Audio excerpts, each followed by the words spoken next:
2018 के बाद फिर वो क्या वजह है कि ये इस नासूर ने दोबारा सर उठाया। ये फाश गलती उस वक्त की गई और फिर सवात से सैकड़ों दहशतगर्दों को रहा किया गया और अफगानिस्तान से हज़ारों लोगों को कहा कि आप आएँ और आके पाकिस्तान में रहें। और ये है वो बड़ी वजह कि दोबारा दहशतगर्दी ने पाकिस्तान में सर उठाया। 2018 में पीटीआई हुकूमत के दहशतगर्दों को वापस बसाने से दहशतगर्दी बढ़ी। पाकिस्तान के अंदर और बाहर खारिजियों के खात्मे तक चैन से नहीं बैठेंगे। वज़ीर आज़म का खैबर पख्तूनख्वा में सिक्योरिटी वर्कशॉप से खिताब। शहबाज शरीफ ने विफाक और खैबर पख्तूनख्वा हुकूमत के दरमियान सर्द जंग का तासुर रद्द कर दिया। कहा वज़ीर आला खैबर पख्तूनख्वा को फ़ोन करके ओहदा संभालने पर मुबारकबाद दी। वज़ीर आला खैबर पख्तूनख्वा ने शुक्रिया अदा किया और दोबारा कभी राबता नहीं किया। 15 साल में 800 अरब रुपये मिले लेकिन खैबर पख्तूनख्वा में तरक्की क्यों नज़र नहीं आती, ये सवाल अब करना होगा। पंजाब अगर तरक्की करता है और दीगर सूबे तरक्की नहीं करते तो ये पाकिस्तान की तरक्की नहीं, मुल्क उसी वक्त तरक्की करेगा जब तमाम सूबे तरक्की करें। शहबाज शरीफ ने यह भी कहा कि माशी तरक्की में तेज़ी से आगे बढ़ रहे हैं। पाकिस्तान माशी तौर पर मजबूत से मजबूत हो रहा है। अफगानिस्तान के बारे में बात करते हुए वज़ीर आज़म का कहना था कि अफगान हुकूमत को फैसला करना होगा कि अफगानिस्तान पुरअमन तौर पर रहना चाहता है या नहीं। अफगान अबूरी हुकूमत अपने अवाम पर रहम करे।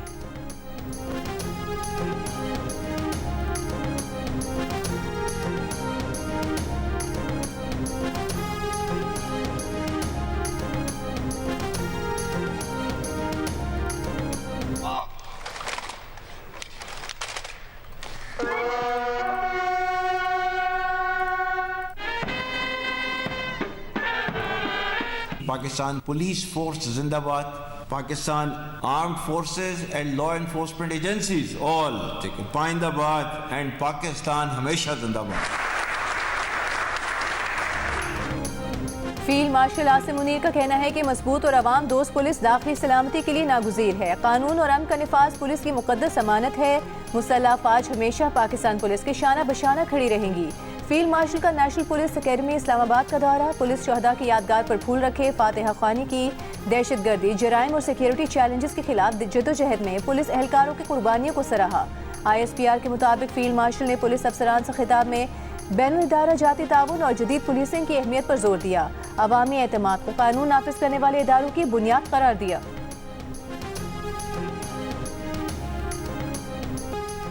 कराची में आग से तबाह होने वाले गोल प्लाजा में हर तरफ तबाही और बर्बादी के मनाजिर। रेस्क्यू हुकाम के मुताबिक फायर फाइटर और रेस्क्यू की टीमें तीसरी मंजिल तक पहुंच गई। पहली और दूसरी मंजिल को पहले क्लियर कर दिया था। तीसरी मंजिल में स्नॉर्कल के जरिए दाखिल हुए। एक आध दिन में मलबे को क्लियर करने का मरहला शुरू होगा। गोल प्लाजा के पहले फ्लोर पर कायम मस्जिद क्लियर। रेस्क्यू हुकाम के मुताबिक मस्जिद में कोई शख्स नहीं था। वहाँ रखे कुरान पाक के तमाम नुस्खे महफूज हालत में मिले। पुलिस सर्जन के मुताबिक सानहे में जाँ बाग अफराद की तादाद 28 हो गई है। इनमें से अब तक 8 अफराद की शनाख्त हो सकी है। 20 लाशें अब तक नाकाबिल शनाख्त हैं। 50 फैमिलीज़ के DNA टेस्ट के लिए नमूने मौसूल हो चुके हैं। सानहा गोल प्लाजा की वजूहात जानने के लिए तहकीकाती कमेटी ने काम शुरू कर दिया है। सानहा गुल प्लाजा पर हुकूमत के इत्तेहादी एक दूसरे के सामने आ गए। नून लीगी हुकूमत को भी निर्गे में ले लिया। MQM पाकिस्तान का ऐवान में एहतजाज, एजेंडे की कॉपियां फाड़ दी। एक दूसरे पर जिम्मेदारी डालने के धुआंधार दावे। मुत्तहिदा के फारूक सत्तार ने कहा कि हुकूमत बताए उसकी तरजीहात में कराची कहाँ है। गुल प्लाजा की आग कराची के हर शहरी के दिल में लगी है। कराची बचेगा तो पाकिस्तान बचेगा। विफाक से सानहा गुल प्लाजा को कौमी सानहा करार देने का भी मुतालिबा। कहा नए इंतजामी यूनिट्स बनाना मुल्क की तकसीम नहीं, इसको सियासत की नजर ना करें। 18वीं तरमीम ढकोसला साबित हुई। सारे इख्तियारात सूबों को दे दिए लेकिन इख्तियारात निचली सतह पर मुंतकिल नहीं हुए। कराची में होने वाले वाक़यात मुतकाज़ी है कि इख्तियारात निचली सतह पर मुंतकिल किए जाएँ। अगर यही सूरत हाल रही तो फिर वजारत दिफा की फायर ब्रिगेड ही आग बुझाने आएगी। सानहा गोल प्लाजा की बहस पर वज़ीर दिफा ख्वाजा आसिफ का कौमी असम्बली में खिताब। कहा पाकिस्तान के इस्तेहकाम के लिए अब फैसले करना होंगे। डिक्टेटरों ने तो बल्दियाती इलेक्शन करवा भी दिए लेकिन हम लोग नहीं करवाते। इलेक्शन शेड्यूल आ जाए तो बहाने बनाते हैं। ख्वाजा आसिफ ने भी कहा कि नवाज शरीफ और शहबाज शरीफ उन्हें हक देते हैं कि वो उनसे इख्तलाफ कर सकते हैं।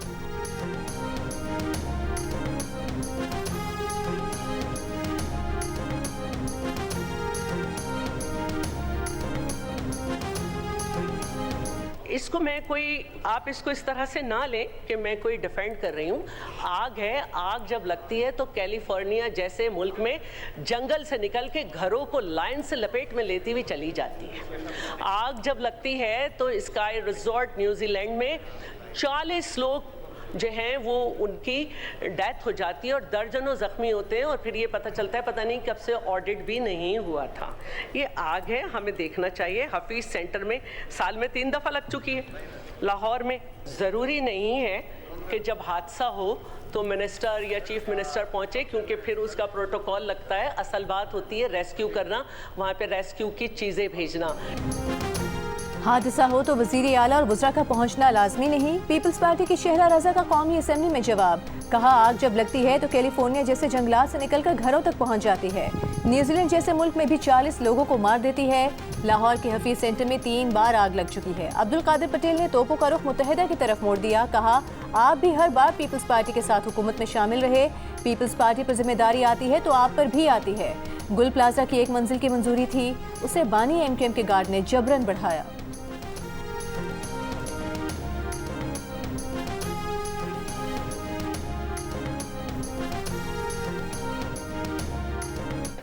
ये गुल प्लाजा 1 मंजिल इमारत थी। अल्ताफ हुसैन का गनमैन गार्ड गोगा, ये 1 मंजिला इमारत को जबरन उसने 2 मंजिला, फिर 3 मंजिला, फिर 4 मंजिला, फिर बेसमेंट खत्म करके गोडाउन बनाए। एक दुकान को 2 में तकसीम किया, छोटी छोटी दुकानें बनाई, चलने का रास्ता नहीं। ये सब उस दौर में हुआ जब हम ना मेयर थे ना हम सिंध गवर्नमेंट में थे। गुल प्लाजा के सामने में अब तक 85 अफराद की गुमशुदगी रिपोर्ट हुई है। डिप्टी कमिश्नर साउथ का कहना है कि कोशिश है शनाख्त का अमल जल्द अज जल्द मुकम्मल हो। दूसरी जानब सिंध बिल्डिंग कंट्रोल अथॉरिटी की टीम ने कराची में आग से तबाह होने वाले गुल प्लाजा का मुआयना किया है। SBCA का कहना है कि इमारत के बेसमेंट में बड़ी मिकदार में गर्म पानी मौजूद है। पानी निकलने के बाद ही अंदरूनी कॉलम्स का मुआयना किया जा सकेगा। गुल प्लाजा में आग लगने से साथ वाली इमारत रिम्पा प्लाजा के 2 कॉलम मुतासर हैं। इन दोनों कॉलम्स पर आज रात तक जैक लगा दिए जाएंगे। रिम्पा प्लाजा और मुतासरा इमारत के जुड़े हिस्से पर जैक लगाने के बाद इमारत का मज़ीद जायज़ा लिया जाएगा। चीफ फायर ऑफिसर का कहना है कि गुल प्लाजा की सर्चिंग के दौरान बहुत सा कैश बरामद हुआ। फायर ब्रिगेड के अमले ने कैश मुतल्लिका इदारों के हवाले कर दिया। रेस्क्यू ऑपरेशन में 15 दिन लग सकते हैं। चीफ फायर ऑफिसर ने बताया 21 स्टेशन के फंड्स के साथ 28 स्टेशन चला रहे हैं।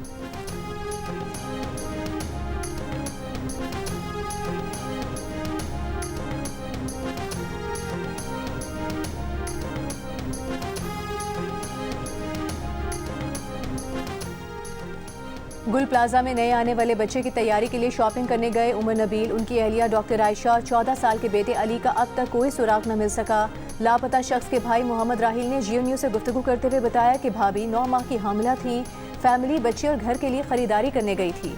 मोहम्मद राहिल के मुताबिक भाई से आखिरी गुफ्तगू रात 11:07 पर हुई। भाई ने बताया कि वो पहली मंजिल पर दुकान में है। हर तरफ शदीद धुआं फैल चुका है, कुछ नजर नहीं आ रहा और ऑक्सीजन खत्म होती जा रही है। सुजावल का नौजवान आमिर कहबाद भी अब तक लापता। आमिर ने सानहे की रात वालिदा को फ़ोन करके बताया कि धुएं से दम घुट रहा है, फिर फ़ोन बंद हो गया। आमिर के वालिदैन ने कराची पहुंचकर DNA सैंपल जमा करवा दिया। गुल प्लाजा की छत से क्रेन की मदद से 7 गाड़ियां उतार ली गईं।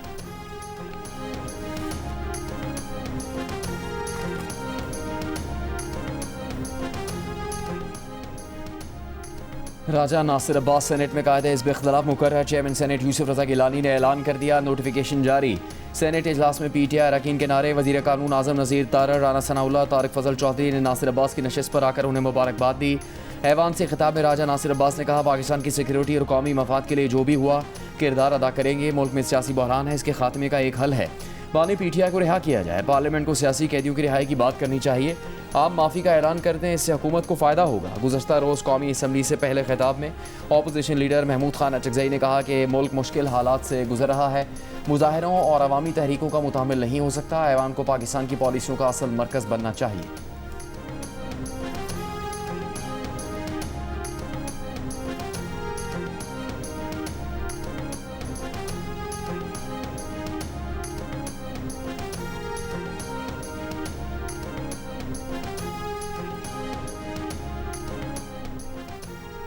वज़ीर आज़म की मुशीर बराए सियासी अमूर राना सनाउल्लाह ने अपोजिशन को एक मरतबा फिर बातचीत की दावत दे दी। सेनेट में खिताब करते हुए कहा, कौमी असम्बली और सेनेट में अपोजिशन लीडर की तकर्रुरी मुस्बत पेशरफ्त है, मिलकर सिस्टम की बेहतरी के लिए काम करना होगा। इलेक्शन कमीशन और इलेक्शन रूल समेत मुख्तलिफ उमूर पर अपोजिशन से बात हो सकती है। दूसरी तरफ वजीर दिफा ख्वाजा आसिफ का पीटीआई पर मुज़ाकरात के लिए संजीदा ना होने और बदनीयती का इल्ज़ाम। कहा पीटीआई की नीयत हो तो मुज़ाकरात भी हो सकते हैं और उनका नतीजा भी निकल सकता है। पीटीआई की बदनीयती ख़त्म नहीं हो रही। खैबर पख्तूनख्वा हुकूमत अलग और असेंबली में बैठने वाले अलग जुबान बोल रहे हैं। इनकी कौन सी जुबान पर एतबार करें?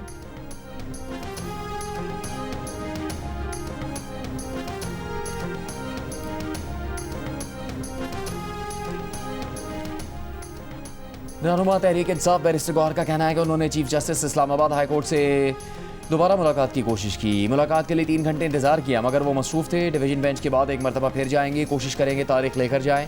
पानी पीटीआई से मुलाकातें उनका आईनी और कानूनी हक है। खैबर पख्तूनख्वा में पीटीआई की हुकूमत पर इल्ज़ामात नहीं लगने चाहिए। केपी हुकूमत को भी ऐसे काम नहीं करने चाहिए जिन पर इल्ज़ामात लगें। बैरिस्टर गौहर का कहना था ऑपोजिशन लीडर्स के नोटिफिकेशन को अच्छा कदम समझते हैं। उन्होंने हुकूमत से कहा है कि दोनों हाथ मिलाएं तो बात बनेगी। हुकूमत मुक्के मारेगी तो लोग फिर एहतजाज ही करेंगे।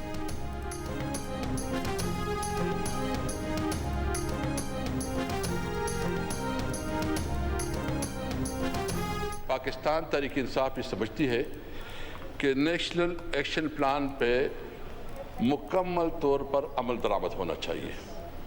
हम हमेशा कहते हैं कि दहशतगर्दी एक लानत है, एक नासूर है और हम दहशतगर्दी का मुकम्मल खात्मा चाहते हैं।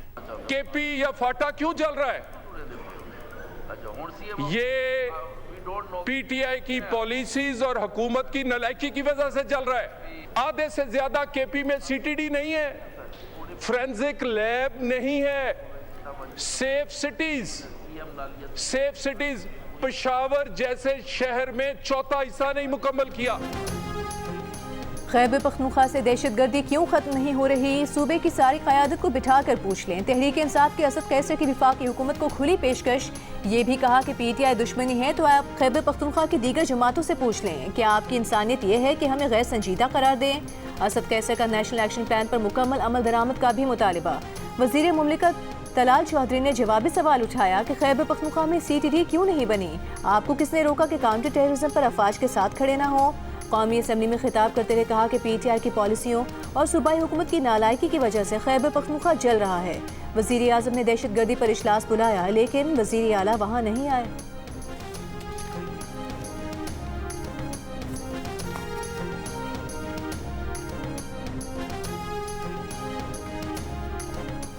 बलूचिस्तान काबीना ने गैर कानूनी हिरासत और इंतहा पसंदी के फैलाव की रोकथाम के लिए कवानीन और रूल्स की मंजूरी दे दी। वज़ीर आला बलूचिस्तान सरफराज भुट्टी का कहना है कि 1 फरवरी के बाद रियासत और हुकूमत की तरफ से कोई जबरी गुमशुदगी नहीं होगी। अब लापता अफराद का इल्ज़ाम रियासत पर नहीं डाला जा सकेगा। दहशतगर्द तंजीमें लोगों को जबरी गुमशुदा कर रही हैं। मुख्तलिफ लोग मिसिंग पर्सनस पर सियासत कर रहे हैं। नए कानून के तहत मखसूस मराकज़ में मुश्तबा अफराद से मजाज पुलिस अफसरान की निगरानी में तफ्तीश होगी। ज़ेरे तफ्तीश अफराद के अहल खाना को 24 घंटों के अंदर इतला दी जाएगी। इन्हें मुलाकात की भी इजाज़त होगी। किसी फ़र्द को इन मराकज़ से बाहर मुंतकिल नहीं किया जाएगा। कानून नाफिज करने वाले जिस इदारे ने भी तफ्तीश करना हुई वो इन्हीं मराकज़ में करेगा।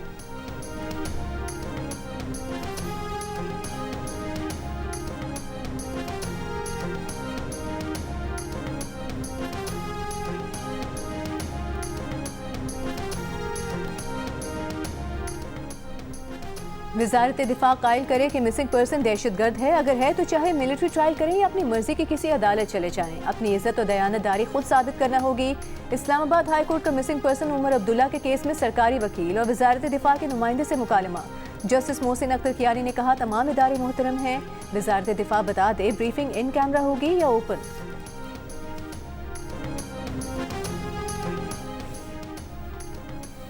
सजा का बड़ा हिस्सा काटने वाले कैदियों के मुकदमात की तरजीही समात का फैसला। 80 साल से ज़्यादा उम्र के कैदियों के मुकदमात फौरी सुने जाएंगे।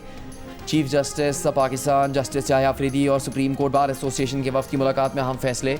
मुकदमात की देर तक समात के लिए चीफ जस्टिस की मंजूरी लाजमी करार। इतफाक़ किया गया कि सुप्रीम कोर्ट की माहाना कॉज लिस्ट पेश की जारी होगी। फैसले और अहकामात दस्तखत के फौरी बाद वेबसाइट पर अपलोड होंगे।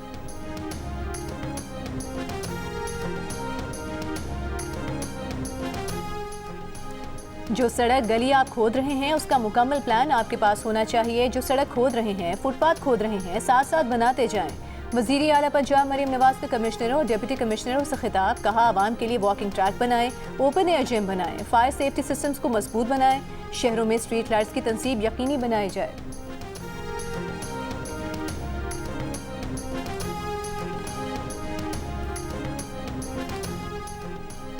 वज़ीर आला सिंध मुराद अली शाह से वर्ल्ड बैंक के रीजनल नायब सदर की मुलाकात। सिंध में वर्ल्ड बैंक के जारी मंसूबों पर गुफ्तगू। वज़ीर आला सिंध का कहना है कि Karachi water and sewerage improvement project phase 1 इसी साल मुकम्मल किया जाएगा। सिंध के देही इलाकों में स्टार्स वॉश प्रोग्राम के तहत वॉशरूम्स की तामीर जारी है। सिंध हुकूमत और वर्ल्ड बैंक का समाजी तहफ़्फ़ुज़ के निज़ाम को मज़ीद शफ़ाफ़ और मौसर बनाने का आज़्म, वफ़ाक़ी सूबाई हम आहंगी बेहतर बनाने और मनसूबों में रुकावटें दूर करने पर इत्तेफ़ाक़ किया गया।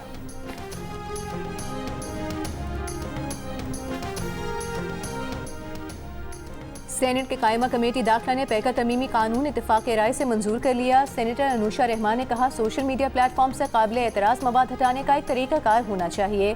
पहले सर्विस प्रोवाइडर्स कहते थे कि जब तक कानूनी तौर पर जुर्म साबित न हो मवाद नहीं हटाएंगे।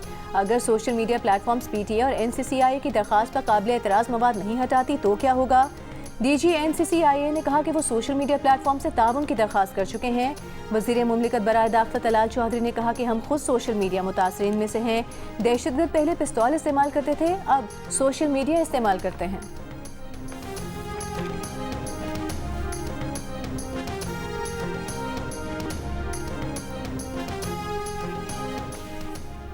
सेनेट की दाखिला कमेटी ने इस्लामाबाद में किताबों के प्लास्टिक कवर्स पर पाबंदी का बिल इत्तेफाक़ी राय से मंजूर कर लिया। इजलास में सेनेटर शहरी रहमान ने कहा, प्लास्टिक के फुटप्रिंट्स खत्म होने में हज़ारों साल लगते हैं, अब किताबों के कवर्स प्लास्टिक के बनाए जा रहे हैं।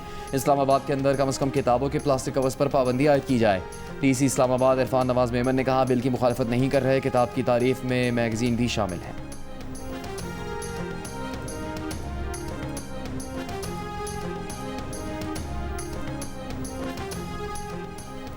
वज़ीर आज़म वर्ल्ड इकनॉमिक फोरम की सालाना कॉन्फ्रेंस में शिरकत के लिए डेवोस स्विट्ज़रलैंड रवाना। वज़ीर आज़म मुख्तलिफ सरबराहान मुमलिकत और बैनुल अक़वामी तंजीमों के कायदीन से मुलाकात करेंगे। दौरे का एक अहम हिस्सा बिजनेस राउंड टेबल है, जिसका अहतमाम पाकिस्तान और वर्ल्ड इकनॉमिक फोरम ने किया है। वज़ीर आज़म शहबाज शरीफ की डेवोस में आलमी मालियाती फ़ंड के मैनेजिंग डायरेक्टर से भी मुलाकात होगी। पाकिस्तान IMF से आइंदा बजट के लिए मालियाती फ्रेमवर्क को हतमी शक्ल देने में नरमी के लिए हिमायत हासिल करना चाहता है।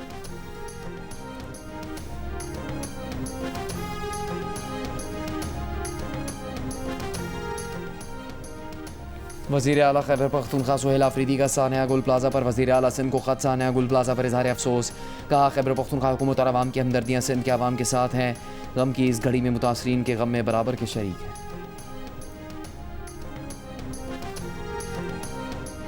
वफाकी वज़ीर तिजारत जाम कमाल का कराची में गुल प्लाजा का दौरा। जाम कमाल का कहना है, यहाँ जानी और माली नुकसान हुआ है, तहकीकात करें, लोगों की मदद करें।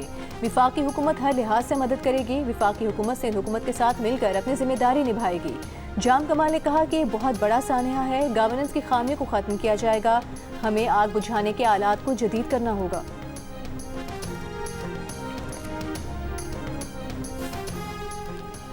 गवर्नर सिंध कामरान टिसोरी ने कहा है कि सानिया गुल प्लाजा से सबक सीखना होगा। दुकानें बना लेंगे, कारोबार खड़ा कर लेंगे, लेकिन जाने कहाँ से लाएंगे? हम एक दूसरे को नीचा दिखाने में बहुत गिर चुके। अगर ऐसा खूनी प्लाजा शहर में बना हुआ है या बनने जा रहा है तो इसे रोकना होगा। गवर्नर का कहना था कि वह हुकूमत सिंध पर तनकीद नहीं कर रहे। सिंध हुकूमत ने मुआवजे का ऐलान किया, अच्छी बात है।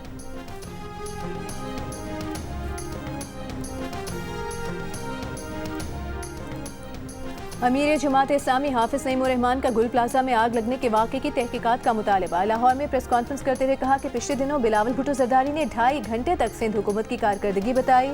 इनकी लॉन्चिंग गुल प्लाजा में चल रही है, बिल्डिंग कंट्रोल डिपार्टमेंट का जायजा लेने की जरूरत है।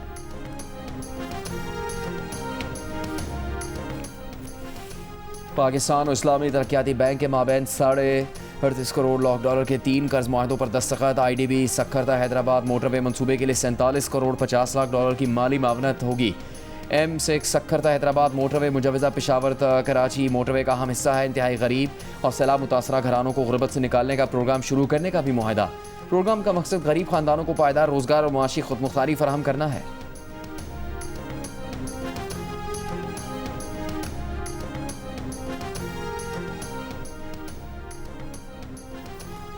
पाकिस्तान की 4 साल बाद आलमी बॉन्ड मार्केट में वापसी की तैयारी। वफाकी वज़ीर ख़जाना मोहम्मद औरंगज़ेब का कहना है कि हुकूमत डॉलर, यूरो या इस्लामी सुकूक बॉन्ड जारी करने का जायजा ले रही है। पाकिस्तान जल्द ही पहला पांडा बॉन्ड भी मुतारिफ कराने की तैयारी कर रहा है। ये आलमी सरमायाकारों के लिए पैगाम है कि पाकिस्तान की मईशत बेहतर हो चुकी। हुकूमत न्यूयॉर्क के रोजवेल्ट होटल में अपना हिस्सा फरोख्त करने पर गौर कर रही है। बड़े हवाई अड्डों के इंतजामात आउटसोर्स करने और तकरीबन 2 दर्जन दीगर सरकारी इदारों की निजकारी पर भी गौर किया जा रहा है।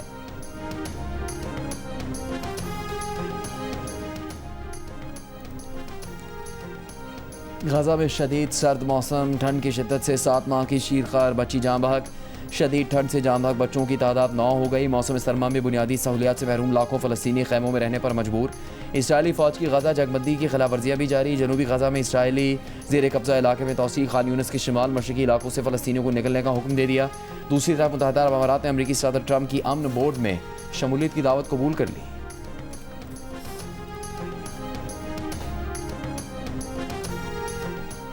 अमरीका ने मजीद जंगी तैयारी ग्रीनलैंड में कायम अमरीकी फौजी अड्डे पर रवाना कर दी है। अमरीकी और कनेडियन दिफाई इदारे नॉरैड ने अपने सोशल मीडिया बयान में बताया कि अमरीका और कनाडा में कायम हवाई अड्डों पर मौजूद दीगर तैयारों के साथ मिलकर ये जंगी जहाज ग्रीनलैंड में नॉरैड की सरगर्मियों की मामलत करेंगे। ग्रीनलैंड में मौजूद अमरीकी फौजी अड्डा बी डूफी स्पेस बेस में मिसाइल वार्निंग सिस्टम के तौर पर काम करता है।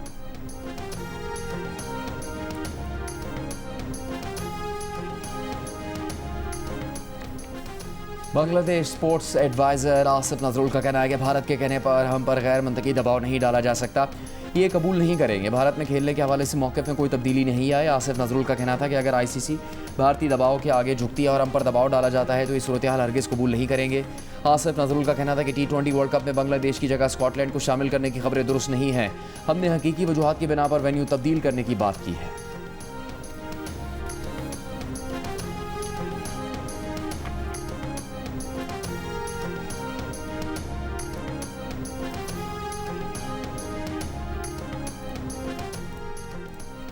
ICC under 19 cricket world cup में ऑस्ट्रेलिया ने जापान को 8 विकेटों से हरा दिया। जापान ने 8 विकेट्स के नुकसान पर 201 रन बनाए। कैंगरूज ने हदफ 30वें ओवर में हासिल कर लिया।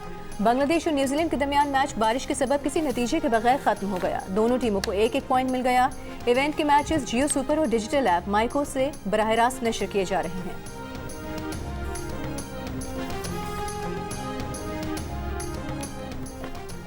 पाकिस्तान क्रिकेट टीम के साबिक कप्तान शुएब मलिक ने पाकिस्तान सुपर लीग को अलविदा कह दिया। सोशल मीडिया पैगाम में शुएब मलिक ने कहा कि PSL में 10 साल का सफ़र बेहतरीन रहा। वक्त आ गया है कि वो इस सफ़र को यहाँ ख़त्म करें। क्रिकेट की बेहतरी के लिए उनका जज्बा और हौसला ऐसा ही रहेगा।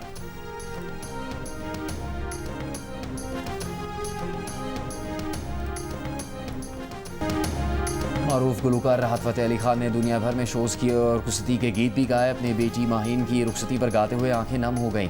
पाकिस्तान आइडल के सेट पर जियो न्यूज़ से गुफ्तगू में कहा कि वो अपनी बेटी की शादी के दिनों में पाकिस्तान आइडल और बहुत से शोज़ में मसरूफ़ रहे। ऐसे में उनकी अहलिया ने बेटी की शादी के तमाम इंतजाम देखे। बेटी माहीन की रुखसती पर उन्हें अपने वालिद फ़ारूक फ़तेह अली खान और उस्ताद नुसरत फ़तेह अली खान की बहुत याद आई।